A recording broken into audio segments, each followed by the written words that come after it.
오늘 다룰 주제 바로 전쟁 불씨 옮겨붙은 국제유가, 달러 외환 시장에 미칠 영향은?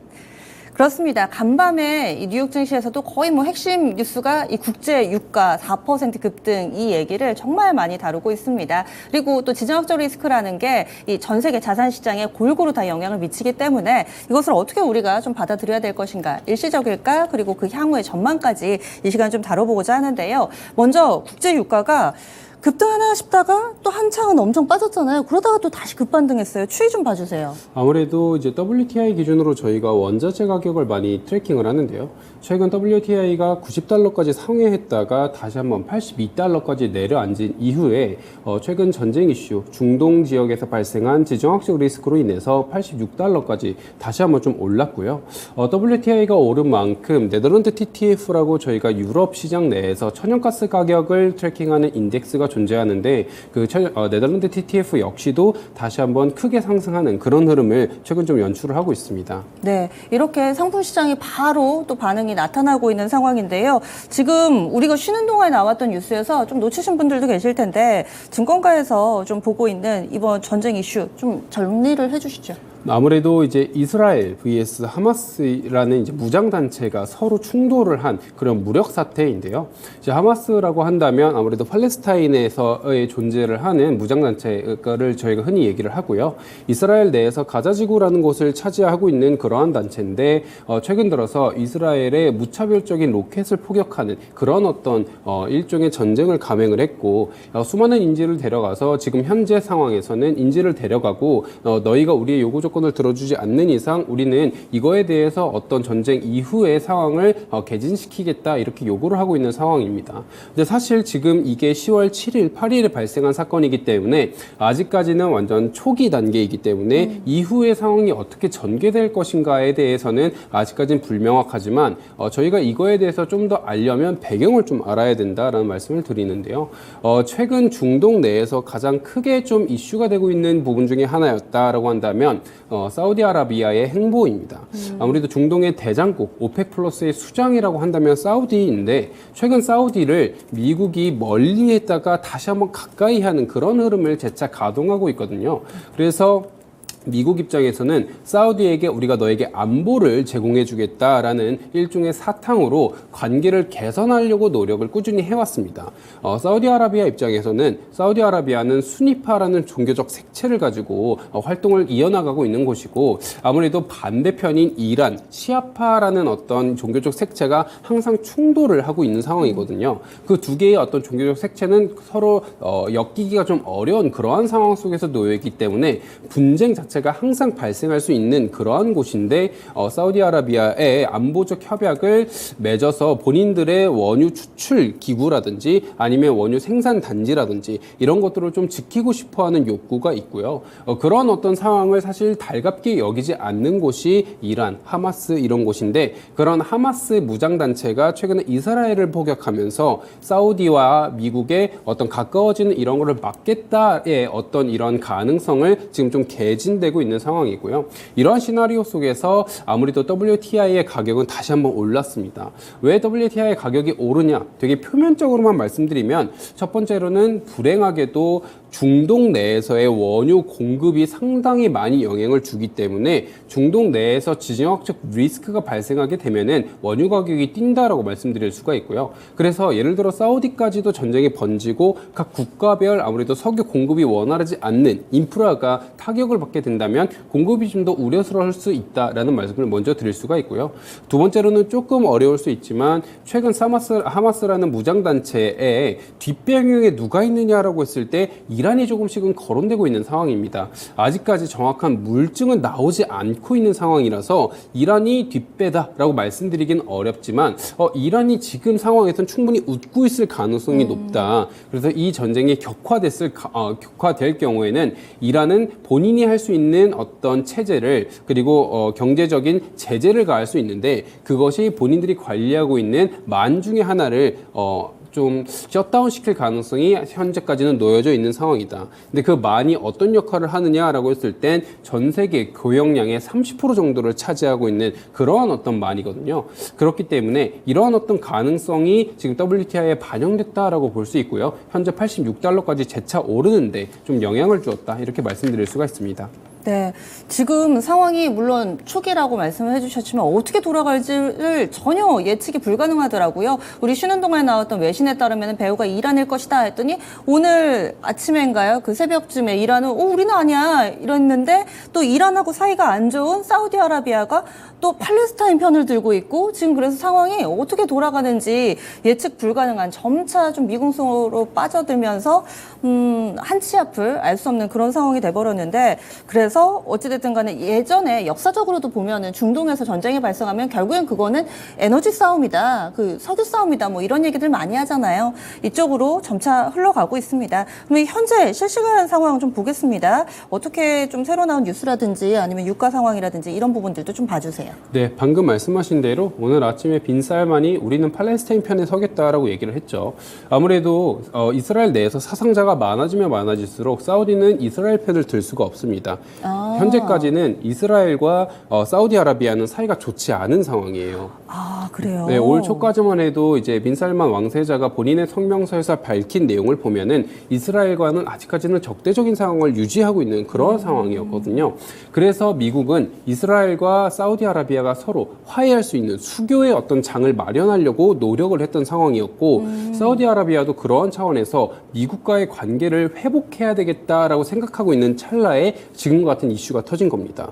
그럼 사우디아라비아는 방향을 좀 틀까를 고민하고 있는 찰나에 방향을 틀기 애매한 전쟁의 불씨가 확 발생을 한 거고 그거에 따라서 오케이 우리는 지금 당장 팔레스타인 편을 들어야 되겠다라고 생각을 하면서 그쪽으로 다시 한번 스탠스를 옮겨갔다. 좀 이렇게 말씀을 드릴 수가 있고요. 근데 그럼 이런 상황에서 실시간 그러면 현재 증권 상황은 좀 어떻게 되고 있느냐를 저희가 좀 살펴봐야 될 텐데 미 국채 금리 같은 경우가 어제는 휴장이었어요. 네. 그리고 오늘 개장을 함과 동시에 금리는 좀 하락하는 모습을 연출하고 있거든요. 특히 10년물 중심으로 좀 많이 내려온 모습을 확인할 수가 있는데 두 가지 정도 이유를 저희가 말씀드릴 수가 있습니다. 첫 번째로는 아무래도 전쟁 이슈는 안전자산에 대한 선호 심리를 높일 수밖에 없어요. 그래서 실질적으로 엔화라든지 스위스 프랑 같은 게 현재 강세를 좀 보이고 있는 상황입니다. 아무래도 이후의 불확실성이 크고 이후의 상황이 어떻게 돌변할지 모르기 때문에 우선 위험 선호 심리를 좀 죽이고 안전에 대한 자산을 좀 더 높이 투자하는 그런 측면이다. 그러한 선택 내에서 미 국채 금리가 초이스 받았다. 이렇게 말씀드릴 수가 있고요. 그리고 두 번째로는 연준 의장들이 특히 댈러스 연은 총재가 발언한 게 오늘 아침 좀 이슈가 됐었죠. 장기 국채 금리가 상당히 높은 수준에 놓여 있는 만큼 미국의 금융 환경은 상당히 긴축적인 환경에 놓여 있을 수 있다. 그래서 추가적인 금리 상승은 어려울 수 있다. 이런 류의 발언이 나오다 보니까 미 국채 금리는 좀 내려왔고 달러와 인덱스 역시도 107포인트까지 찍었다가 현재는 106포인트 초반 수준까지 내려왔거든요. 이런 것들을 저희가 좀 검토를 해보면 전쟁 이슈가 초반에는 사실 큰 임팩트를 주면서 시장에 한번 출렁거렸다가 다시 한번 이게 국지전일 가능성이 높다. 아직까지는 이게 금융시장 전면에 영향을 줄 만한 상황은 아니다. 그리고 에너지 공급까지 영향을 미칠 만한 요소일까에 대해서는 시장은 아직까지는 의문점을 품고 있다. 좀 이렇게 말씀드릴 수 있습니다. 네. 그래서 지금 뭐 환율 쪽에 동향도 봐주셨는데 저는 좀 이번에 사건을 보면서 의아했던 게 사실 사상자 수가 너무 많잖아요. 그런데 뭐 국제 유가는 급등을 했지만은 환시가 생각보다 사실 국내에서도 북한하고 지정학적 리스크만 발생해도 뭐 순식간에 10원씩 오르고 이렇게 움직임을 나타내기도 하는데 환시가 너무 조용했고 그리고 또 달러가 강세 움직임을 나타냈다고는 하지만 뭐 급등까지 영향을 받지를 않아가지고 이번 사태가 그러면은 환시에 미치는 영향 아직까지 좀 지켜보겠다 이런 건가요? 맞습니다. 좀 더 구체적으로 말씀을 드려보자면 지금 $1 환율 같은 경우에는 1340 40원대로 다시 한번 좀 내려앉았죠. 네. 아무래도 지정학적 리스크가 발생을 했다라고 한다면 우리는 원화는 흔히 위험 선호 통화다라고 부르기 때문에 원화 매도가 좀씩 높은 압력을 보이게 마련입니다. 그렇지만 지금 외환 시장 내에서 특히 원달러 시장 내에서 좀 더 포커스를 맞추고 있는 부분이다라고 한다면 아무래도 지금 전일 연준 위원들이 발언했던 미 국채 금리 관련된 하락 압력이라든지 아니면 현재 긴축 장기화 가능성이 좀 약해진 부분들을 좀 더 포커스를 맞추고 있거든요. 반대로 생각하면 이러한 연준 위원들의 발언은 사실 꾸준하게 회자가 되고 있는 거고 전쟁 이슈는 큰 임팩트인데 아직까지도 전쟁 이슈가 크게 소화가 되지 않고 있는 상황이다라는 건데 그러면 여기서 불안한 요소는 무엇이 있느냐라고 일각에서 제시되는 부분은 뭐냐면 아까 말씀드렸다시피 팔레스타인 배후에는 이란이 있을 수 있다라는 외신 보도가 몇 개가 나왔었잖아요. 그런데 저희가 최근 흐름을 좀 생각을 해보면 우리나라에서 이란에게 준 동결 자금이 있습니다. 80억 달러가량 저희가 원래는 이란 돈이지만 우리나라 내에서 은행에서 묶여 있다가 미국이 오케이 이거 너희 줘. 그래서 우리가 이란과의 관계를 좀 더 풀어서 걔네들의 석유 공급에 대한 원활도를 높이고 핵에 대한 본인들의 소유 의지를 낮춰야겠다라고 이제 그러한 차원에서 우리나라가 이제 동결 자금을 걔네에게 넘겨줬잖아요. 요번 그 동결 자금을 하마스로 이제 이동된 거 아니냐.